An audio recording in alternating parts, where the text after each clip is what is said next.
Right, ఇదే అంశానికి సంబంధించి పూర్తి విశ్లేషణ అందించడానికి మనతో జాయిన్ అవుతున్నారు సీనియర్ విశ్లేషకులు, సీనియర్ జర్నలిస్ట్ డాక్టర్ అంది సత్యం గారు. సత్యం గారు నమస్కారం సార్. నమస్తే రోజా. సత్యం గారు, సిరియా నుంచి బంగ్లాదేశ్ దాకా, బ్రెజిల్ నుంచి కొరియా దాకా ఏ దేశం చూసినా కూడా అధికారం పోగానే పాలకులంతా జైలు పాలవుతా ఉన్నారు. ఇప్పుడు నేను చెప్పినటువంటి లిస్ట్లో అంటే ఇది రాజ్యాంగాల విజయంగా చూడాలి అంటారా, లేదనంటే కొత్తగా అధికారంలోకి వచ్చినటువంటి శక్తుల రాజకీయ కక్షతో ఈ రకంగా వేధింపులు, శిక్షలు, ఉరి శిక్షల వరకు వెళ్తున్నాయా? ఏం జరుగుతోంది? రెండు మిక్స్ అయినాయి. అధికారంలో తిరుగులేని అధికారం చెలాయించినప్పుడు మనం రాష్ట్రాల ముఖ్యమంత్రులను చూస్తున్నాం మన దేశంలో, లేదా ప్రధానమంత్రులను చూస్తున్నాం. మన దేశం కన్నా ఇంకా ఇతర దేశాల్లో అధ్వానం ఉంది. ఒక 15 ఏళ్ళు అధికారం లభిస్తే ఆ నియంతృత్వ పోకడలు మొదలవుతున్నాయి. ఆ నియంతృత్వ పోకడలతోటి సహజంగానే దీర్ఘకాలం కొనసాగితే వాళ్ళు అనుకున్న పనులలో ఎంతో కొంత శాతం చేయలేరు కాబట్టి ప్రజల నుంచి అసంతృప్తి వస్తుంది, తిరుగుబాటు వస్తుంది. ఈ వాయిస్ని, ప్రతిపక్ష వాయిస్ని అణుచివేయాలనేటువంటి ఉద్దేశంతో అధికారంలో ఉన్నటువంటి వాళ్ళకు కోరికలు కలుగుతాయి. ప్రజల కోరికలు తీసే బదులు, ప్రజల ఆశలు తీర్చే బదులు, ప్రజల పరిస్థితులను మెరుగుపరిచే బదులు అణిచివేత మొదలవుతుంది. విమర్శను తట్టుకునేటువంటి స్థితికి వస్తుంది. అవి నియంత్ర పోకడలలో భాగం. ఇలా మీరు చూసినటువంటి బంగ్లాదేశ్లో హసీనాలో ఆఖరి 5 ఏళ్ళు జరిగినటువంటిది అదే ఉంటాయి. తర్వాత డమస్కస్ ఇవాళ సిరియాలో అసద్లో అవే అవుపడతాయి. చాలా చోట్ల ఇటువంటి మనకు అవుపడతా ఉంటాయి. సుదీర్ఘకాలం అధికారంలో ఉంటే తర్వాత ప్రతిపక్షం లేకుండా చేస్తే ఇటువంటి తప్పులు చేసే అవకాశం ఉంది.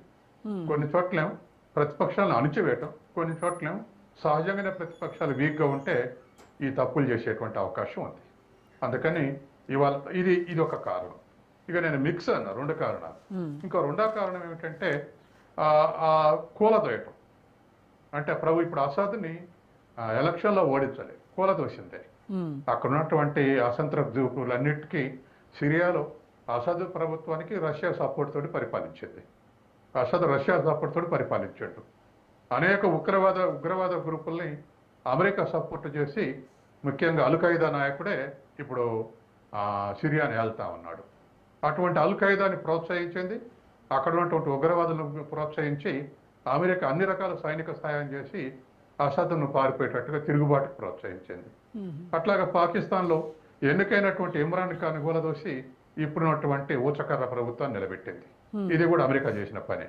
కాబట్టి కొన్ని చోట్లనేమో తిరుగుబాటును ప్రోత్సహించి ప్రభుత్వాన్ని తొలగించి పరిపాలన చేస్తున్నారు.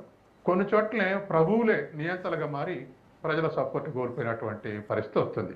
కాబట్టి మీరు అడిగినటువంటి దాంట్లో 2 క్వశ్చన్లు మిళితమై ఉన్నాయి. ఒకటి నియంతలుగా మారటం, సుదీర్ఘ పాలించి నియంతలుగా మారటం. రెండోది ఆ పాపులర్ గవర్నమెంట్లని ఎగదోసి కూలదోయటం. ఇట్లా 2 రకాలుగా ఇప్పుడు మిక్స్ అయి ఉన్నాయి మనం అనుకున్నటువంటి దేశాల్లో. కాబట్టి ఇప్పుడున్నటువంటి పరిస్థితి. ఇక మూడో విషయం, అసలు విషయానికి వస్తే ఏమిటంటే ఇవాళ విచారణ పేరు మీద నిజంగా పౌర ప్రభుత్వాలు ఉండి, జ్యుడిషియరీకి అటానమస్ ఉండి, జ్యుడిషియరీ స్వతంత్రంగా పనిచేస్తే ఎటువంటి తీర్పులు వస్తాయో ఒక అంశం, ఒక ఎత్తు. అట్లా కాకుండా కోర్టులు కూడా సైనిక ప్రభుత్వాలు, ఉగ్రవాద ప్రభుత్వాలు పరిధిలో ఉండి పనిచేస్తే ఒత్తిడి వచ్చేటటువంటి జడ్జిమెంట్లు వేరు. కాబట్టి ఈ 2 రకాలుగా మనం వేరువేరుగా చూడాలి. ఈ వేరువేరుగా చూసినప్పుడు మాత్రమే సాధ్యమవుతుంది. ఇవాళ మన దేశంలో వచ్చే తీర్పులు, ఓడిపోయిన ప్రభుత్వాలు, ఓడిపోయిన నాయకుల మీద వచ్చే తీర్పులు ఇప్పుడు మనం పేర్కొన్నటువంటి తీర్పుల విధంగా అధ్వాన్నంగా ఉండవు. ఎందుకంటే అంతో కొంత జ్యుడిషియరీ మీద ఒత్తిడి ఉన్నా మన దేశంలో అటానమస్ కాపాడబడుతుంది, ఆ స్వతంత్ర కాపాడబడుతుంది. జడ్జిమెంట్ల మీద కూడా అలాగే కొనసాగుతుంది. కొంత ఈ మధ్య కాలంలో గత దశాబ్ద కాలంగా ఒత్తిడికి లోనైనా ఆ స్వతంత్రం నిలబెట్టుకునే జడ్జిమెంట్లు ఇస్తున్నాయి. కానీ ఇప్పుడు మనం చర్చిస్తున్నటువంటి దేశాల్లో ఉదాహరణకి ఇవాళ డమాస్కస్లో విచారణ జరిపారంటున్నారు. అది పూర్తిగా ఉగ్రవాదులకు తిరుగుబాటు ప్రభుత్వాలు నడుస్తున్నటువంటి కోర్టులు. పాకిస్తాన్లో సైనిక నియంత్రణలో ఉన్నటువంటి ప్రభుత్వం, పేరుకు ప్రభుత్వం అధ్యక్షుడి ప్రధాని ఉంటారు కానీ మొత్తం మున్నిరిదే పెడతారు. ఆ విధమైనటువంటి ప్రభుత్వాలు, ఇటువంటి ప్రభుత్వాల్లో జ్యుడిషియరీ పనిచేస్తే న్యాయంగా పనిచేస్తుందా, స్వతంత్రంగా పనిచేస్తుందా అనేది ఒక క్వశ్చన్ మార్క్. కాబట్టి దీన్ని ఈ